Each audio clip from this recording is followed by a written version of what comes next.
Hello, my dear children. So let's continue beyond what we studied in the last class. In the last class, we have already introduced what exactly is diffraction.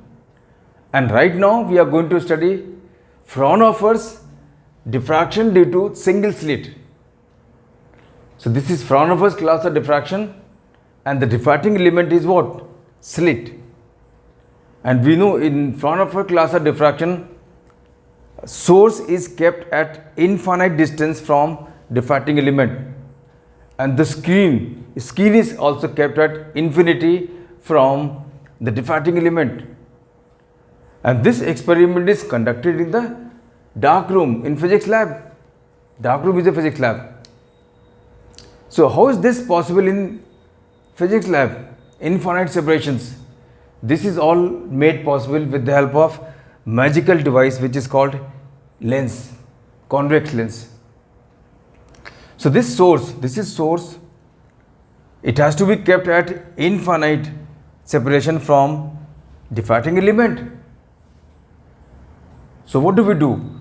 We keep the source over the focus of a convex lens. We take a convex lens, right over its focus we place the point source.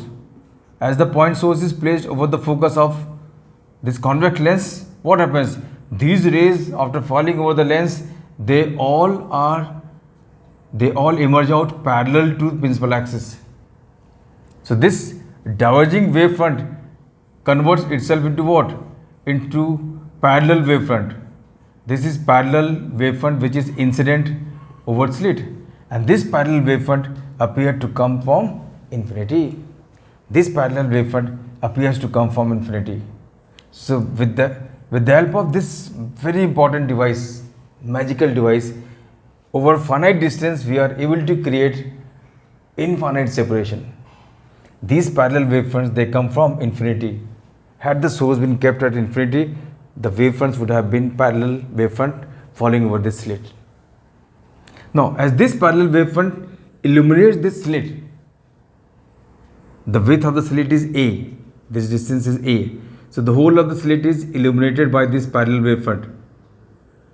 And over this slit there are infinite point sources. Every point over the edge of this window is a coherent source. And there are infinite number of coherent sources. And all these coherent sources give out their waves in all directions towards right. Let us say, for simplicity, I have just taken three sources here. So the waves from these three sources travel straight, that is along principal axis, and fall over another convex lens. These rays would have met on their own at infinity, but because of this another convex lens, what happens? These rays converge over the focus of this particular lens. This is the screen which is in the focal plane. Screen is where? In the focal plane of the second convex lens. The rays which travel, say, in this direction. The rays which travel from every point source in this direction, they converge at some other point over the screen, like this. Similarly, the rays traveling, say, in this direction, they converge at some other point over the screen, and that some other point over the screen is this. Now the rays from all these point sources travel in all the directions.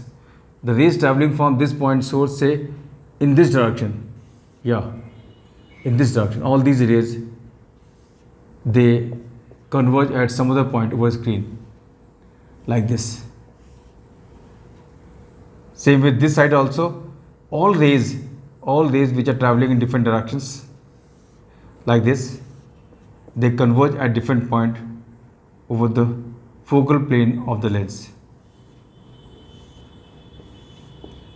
So these rays which are made to converge over the focal plane of the lens superimpose on each other, and because of superimposition there is what? Constructive superposition as well as destructive superposition. And wherever these rays meet in same phase, there is found maxima, and wherever they meet in opposite phase, there is found minima. So over the screen here, over the skin here is formed what? Over the skin here is formed, over the skin is formed, the alternate arrangement of maximas and minimas like this. So this is diffraction pattern formed over the skin. So what is the setup? We have source, diffracting element in skin, and in between we have two convex lenses, so that over this finite separation we are able to create infinite separation. Children, let us understand how the diffraction is taking place here due to single slit. So we have an explanation here for single slit diffraction pattern. So what we have done here, we have magnified the situation here. The slit whose width is A is now magnified from here to here. This is magnified diagram of the same slit which you have seen there. Now, how many point sources are there over the slit? There are infinite point sources, and all these infinite point sources are different coherent sources. But remember, the intensities of all these coherent sources is very, very small. So there are infinite number of point sources. Now, to bring about an explanation, what are we going to do? We are going to divide this whole slit into two equivalent halves. There are infinite number of point sources, but for simplicity we assume that there are 2n point sources, 2n equidistant point sources, and always bear in mind that this 2n tends to infinity or n tends to infinity. So just to bring about an explanation, we have taken 2n point sources. Now see, these are 2n point sources, 1, 2, 3, 4, 5, 6 and so on. This is nth, this is n plus 1th, n plus 2th and so on. This is 2nth source. Since all these point sources are equidistant, therefore distance between first and nth source is going to be what? Half this total separation, that is a by 2. And then distance between second and n plus 1th would be what? Again a by 2. If this distance is a by 2, if we move down, the distance between a and n plus 1, second and n plus 1 is a by 2, third and n plus 2th is a by 2, and that is what is written here. Distance between first and nth source is e by 2. Then distance between second and n plus nth 1th source would also be a by 2. Distance between third and n plus 2th source would also be a by 2. And finally, distance between nth and 2nth source would also be what? Would also be a by 2. All these separations are a by 2. What does this mean? This simply means this is one pair of source a by 2 distance apart. This is second pair of source n by 2, a by 2 distance apart. This is third pair of source a by 2 distance apart. And this way we have n pairs of point sources a by 2 distance apart. And what is n? N tends to infinity. That means there are infinite pairs of point sources which are a by 2 distance apart. So out of these infinite pairs of point sources which are a by 2 distance apart, let us take an arbitrary pair of source, say first and the nth one. From all these sources, the wave travel in all the directions towards right side, and they pass through this second lens as we have seen, and after passing through the lens they converge at different points over the focal plane of the lens. So from a pair of arbitrary source a by 2 distance apart, say first and nth source, let us assume that the waves travel at an arbitrary angle theta. Theta is an arbitrary angle of diffraction. So when the wave travel from nth source and first source at an angle theta, well, obviously we can see here the distance covered by both the waves is going to be different. These rays are going to pass through the lens and then ultimately converge at certain point over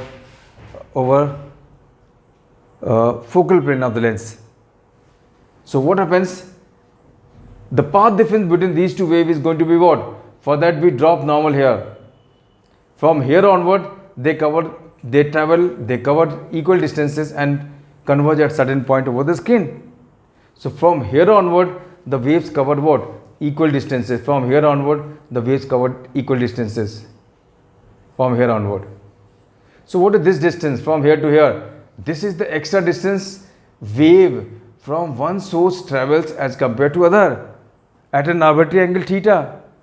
What is that extra distance? For extra distance, see, this angle is theta, this is angular diffraction, this is m.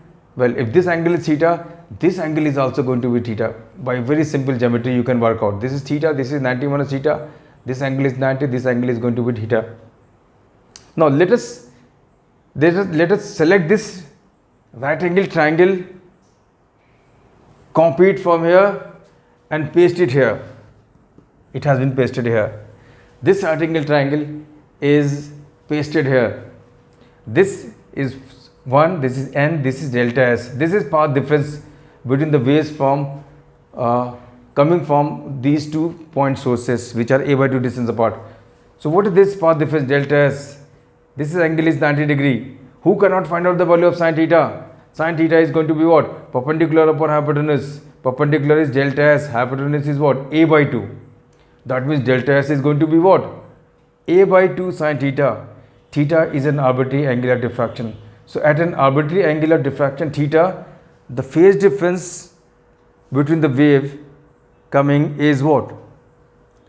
A by 2 sin theta. And remember, such pairs of point sources which are a by 2 distance apart are infinite in number.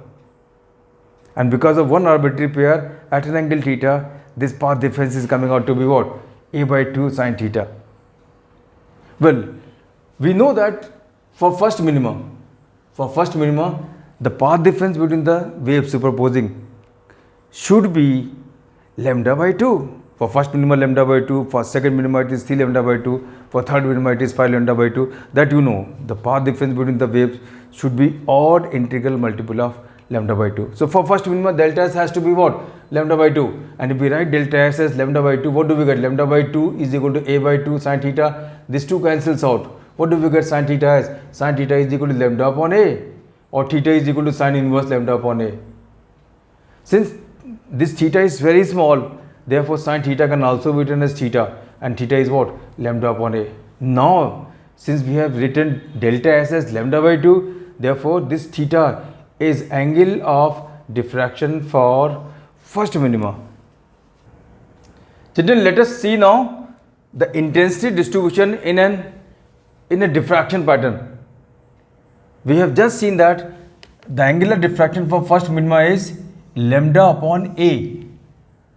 So how is this diffraction pattern formed and what is the intensity distribution there? That is what is plotted here.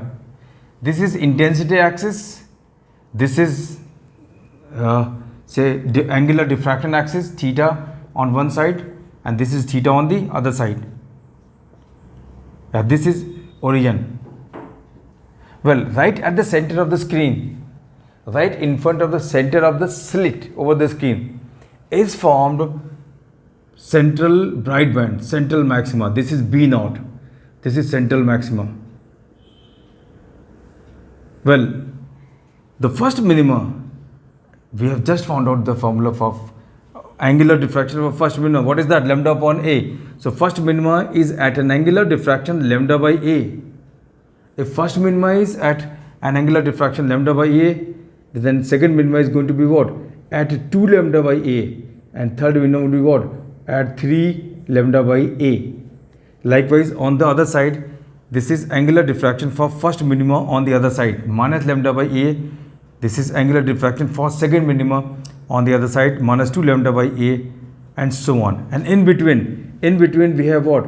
This is brightband number 1. This is central brightband. This is brightband number 1, and this is brightband number 2. What is the angular diffraction for brightband number 1? This is lambda by a, this is 2 lambda by a. So this angle is going to be what? Exactly midway, and exactly midway would be what? 3 by 2 lambda by a. 1, 2. In between is what? 3 by 2. 3 by 2 lambda by a. Same way this side also, the angular diffraction for first maximum would be what? Yeah, minus 3 by 2 lambda by a. So how are these marking done? That we can do after finding out the angular diffraction for first minima. Children, in diffraction pattern, the intensity of central maxima is maximum and that of higher order maxima decreases very rapidly to 0. And it from one order to another, from central maxima to first maxima, intensity becomes 1/5. As you move from one order of maxima to other, intensity reduces to 20%. It becomes 1/5. If this is 100 unit, it would be what? 20 unit. And it would further be what? Reduced by 80%, 1/5. That would be 4 unit and so on. That is why we say the intensity decreases very rapidly to 0. And this is overall. This is overall variation of intensity, you can see. The intensity in the diffraction pattern decreases very rapidly to 0. Well, this is again your diffraction pattern. This is central maxima and the angle of first minima is lambda by A. This is lambda by A. This is the slit. This is the slit. And what is the angle? This is the diffraction angle of first minima. This is angular diffraction for first minima on the other side. So this angle, which is theta, is equal to lambda by A. This angle is also theta. It is lambda by A. So this angle theta is, of course, angle of diffraction for first minimum. It is also called as half angular width of central maxima. This is also called as half angular width of central maxima. So what is angular width of central maxima? Angular width of central maxima is this angle alpha. And what is this alpha? This alpha is 2 theta. 2 theta means 2 lambda upon A. This is angular width of central maxima. This is angular, very very important for numericals, angular width of central maxima. Children, let us finally understand the condition for conspicuous diffraction pattern. So condition for conspicuous diffraction pattern means the condition which are must for the diffraction pattern to be obvious, clear. For sound waves, the diffraction pattern should be clearly audible, and for light waves, the diffraction pattern should be very clearly visible. In that case, the diffraction pattern is conspicuous. See children, we have already found out the angular diffraction for first minima, that is theta is equal to lambda upon A. For light waves, we can see the diffraction pattern only when at least first minima is visible. And for first minima to be visible by our eyes, this theta has to be greater than or equal to resolving limit of human eye. This theta has to be greater than or equal to resolving limit of human eye.